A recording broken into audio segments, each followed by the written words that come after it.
창세기 24장 50절부터 67절에 있는 말씀으로 교대인 제목은 여호와께로 말미암은 결단입니다. 아브라함의 종을 만난 리브가가 집으로 달려가 소식을 전하자 그녀의 오라버니 라반도 달려가 그를 정성껏 환대합니다.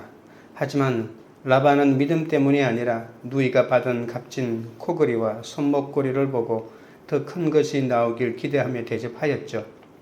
결혼은 두 사람뿐만이 아니라 두 가정의 연합이므로 부모와 가족의 믿음의 분량에 맞춰 설득하며 이루어 가야 합니다.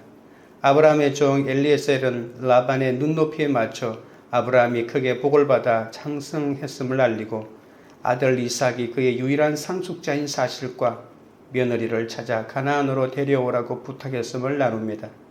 사실상 리브가가 먼 땅으로 시집 보낼 것을 요청해야 할 상황이지만 그는 라반을 비롯한 그녀의 가족을 설득하고자 어떤 멋들어진 연설을 하지 않습니다. 그런데 종이 이 진솔한 나눔이 최고의 중매가 됩니다. 엘리에셀은 자기 기도에 하나님이 어떻게 응답하셨는지를 진술합니다. 아무것도 알지 못하고 이 땅에 왔지만 하나님이 바른 길로 자신을 인도하셔서 주인의 아들을 위해 정하신 사람을 만나게 하셨음을 고백합니다. 리브가의 가족에게 하나님의 인도하심을 인정하고 인자하심과 진실함으로 반응하여 그녀를 시집보낼 것인지 아니면 거부할 것인지 결단하기를 요청합니다. 오늘은 이삭과 리브가의 혼인이 여호와께로 말미암은 줄 알고 라반과 버두엘이 결혼을 허락합니다. 이에 아브라함의 종은 하나님께 감사드리고 그들에게 준비한 예물을 전달합니다. 들에서 묵상하며 기다리던 이삭은 종과 함께 지체 없이 온 리브가를 아내로 맞아 사랑하고 또 위로를 얻습니다. 첫째로 여호와께로 말미암은 일입니다. 50절 51절입니다. 라반과 버두엘이 대답하여 이르되 이 일이 여호와께로 말미암았으니 우리는 가부를 말할 수 없노라. 리브가가 당신 앞에 있으니 데리고 가서 여호와의 명령대로 그를 당신의 주인의 아들의 아내가 되게 하라. 아브라함의 종은 리브가와 그녀의 가족에게 자신의 기도 응답으로 리브가가 이삭의 배필임을 확신한다고 말하며 이제 그들의 의사를 알려달라고 말하죠. 리브가가 이삭의 배필임을 확신한 아브라함의 종 엘리에셀이 가족들에게 결단을 촉구하고 있는 것입니다.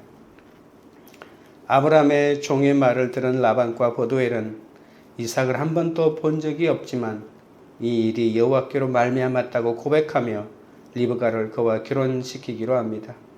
그들이 이렇게 고백할 수 있었던 것은 가나안에서 하란까지 온 엘리에셀의 여정 속에서 드러난 하나님의 인도하심과 그 종의 진정성 때문입니다.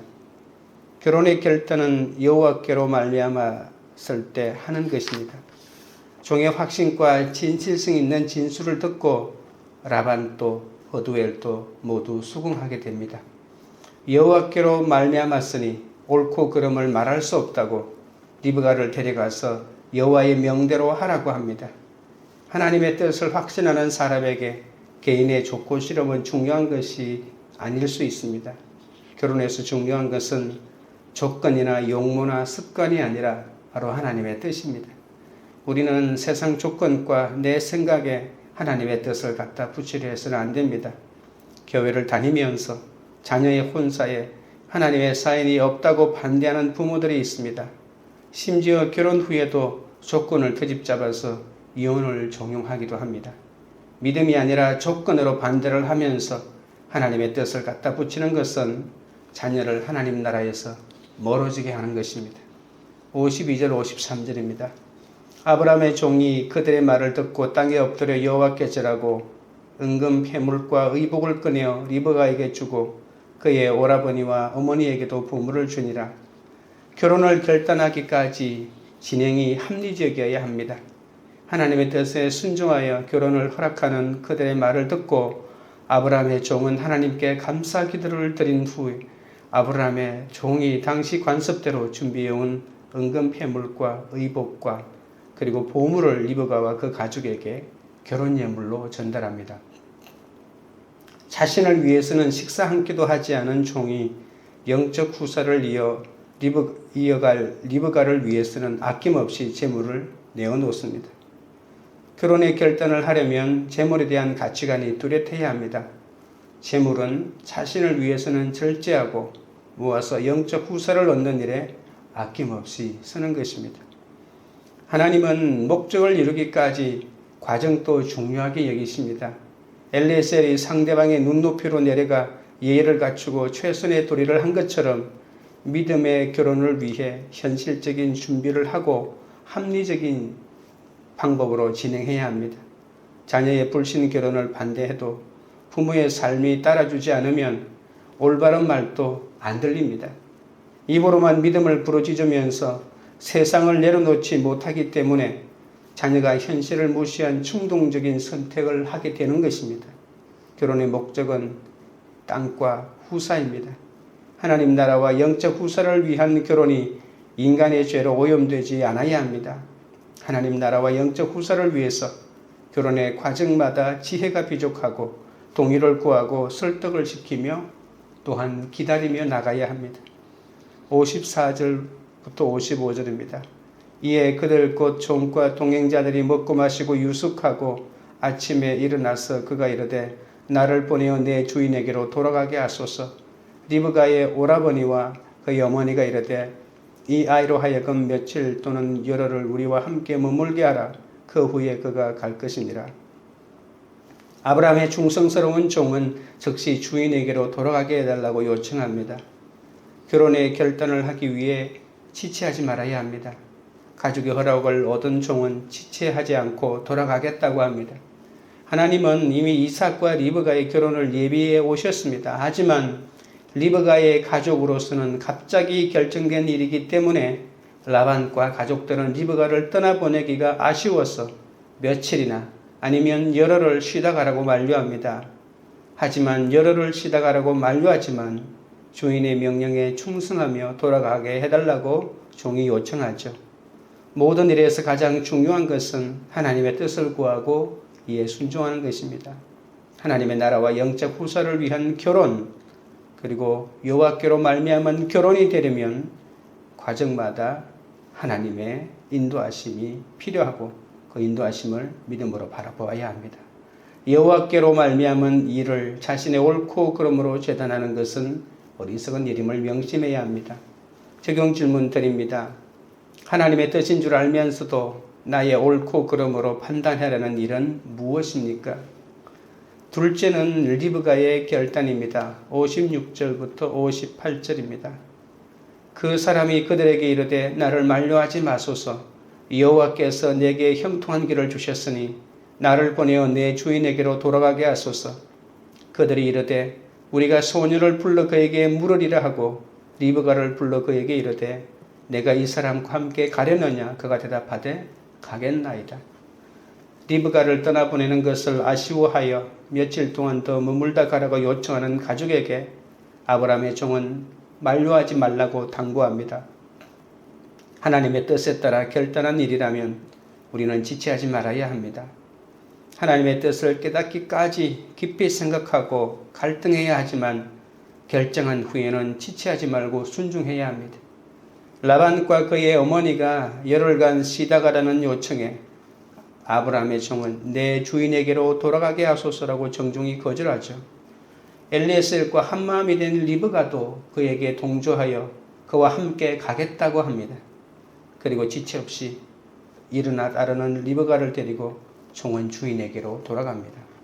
59절부터 61절입니다. 그들이 그 누이 리브가와 그의 유모와 아브라함의 종과 그 동행자들을 보내며 리브가에게 축복하여 이르되 우리 누이여 너는 천만인의 어머니가 될지어다. 내 시로 그 원수의 성문을 얻게 할지어다. 리브가가 일어나 여자 종들과 함께 낙타를 타고 그 사람을 따라가니 그 종이 리브가를 데리고 가니라. 생면부지의 종과 함께 생면부지의 이삭을 만나러 가겠다고 믿음의 결단을 합니다. 부모가 결혼을 결정한 것 같지만 마지막 결정은 리브가가 합니다. 진정 주님의 일이라면 부모의 형제도 떠날 수 있어야 합니다. 간다고 서운해하는 것이 아니라 라반도 고집부리지 않고 리브가에게 천만인의 어머니가 되어 약속의 후사를 이어가라며 축복하고 보냅니다.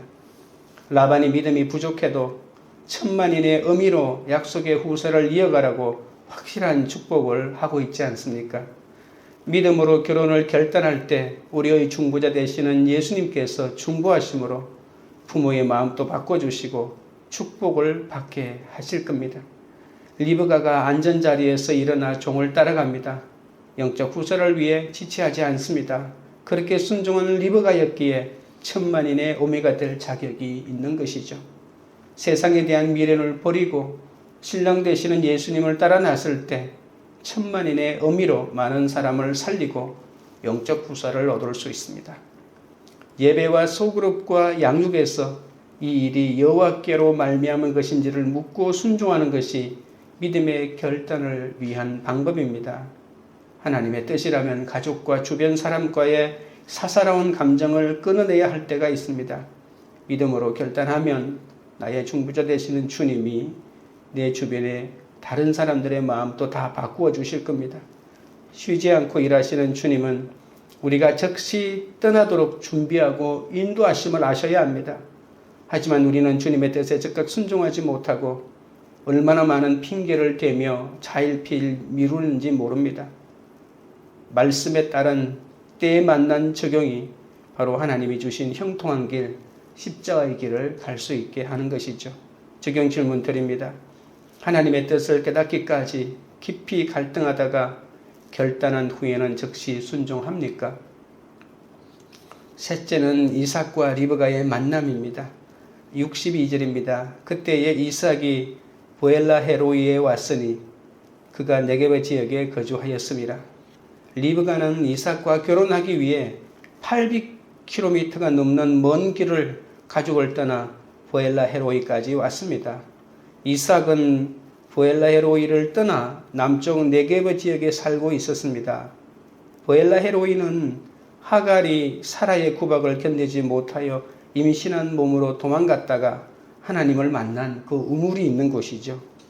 결혼한 후에 이삭은 헤브론의 남서쪽에 있는 이 보엘라 헤로이에 정착합니다. 이삭은 아마도 아브라함과 따로 살고 있었던 것 같습니다. 이곳에서 이삭은 살아계셔서 모든 것을 감찰하시는 하나님의 은혜를 생각하며 그분의 뜻을 구하고 있었습니다. 63절부터 66절입니다. 이삭이 저물 때에 들에 나가 묵상하다가 눈을 들어보매 낙타들이 오는지라.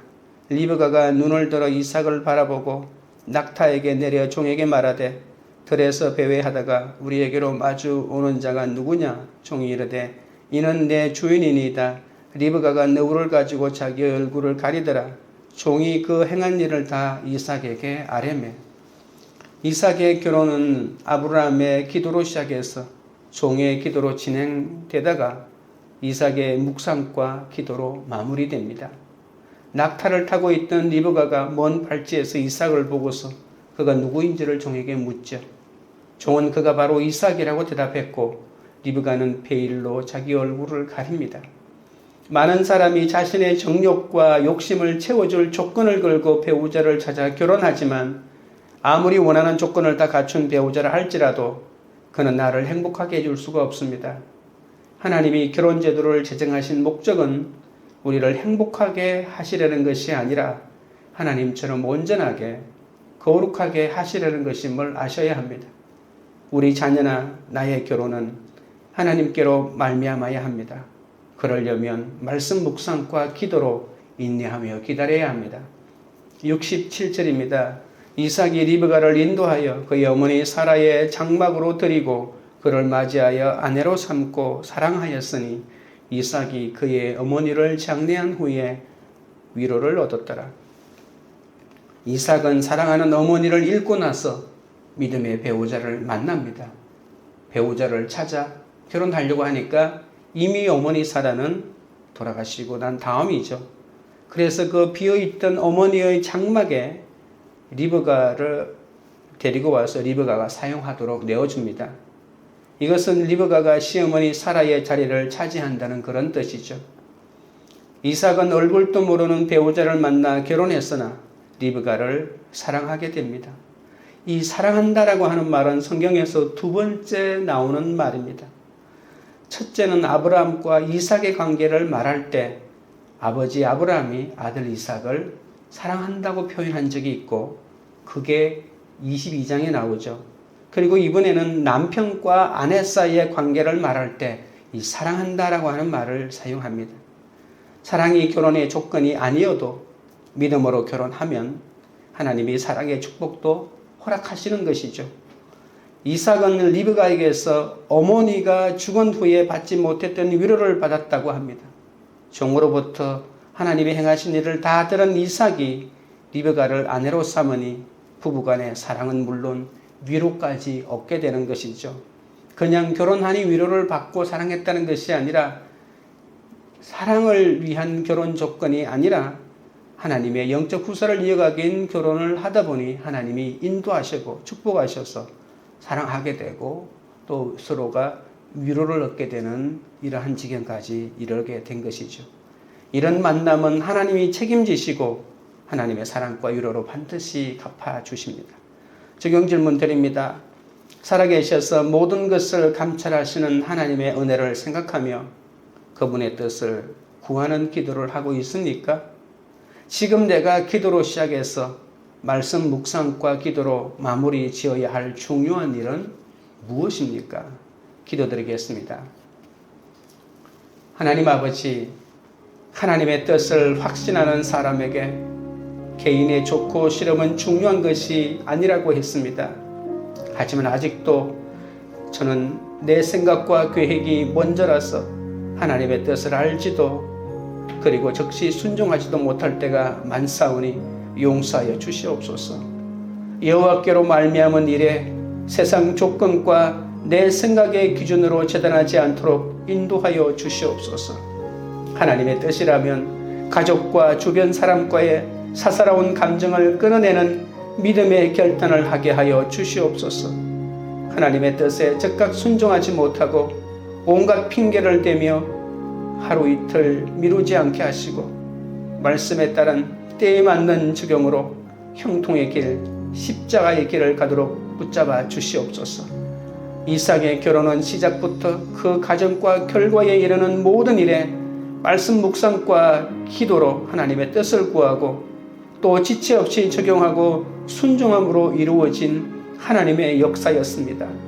무슨 일을 하더라도 기도로 먼저 시작하게 하시고 말씀 묵상과 기도로 마무리할 수 있도록 인도하여 주옵소서.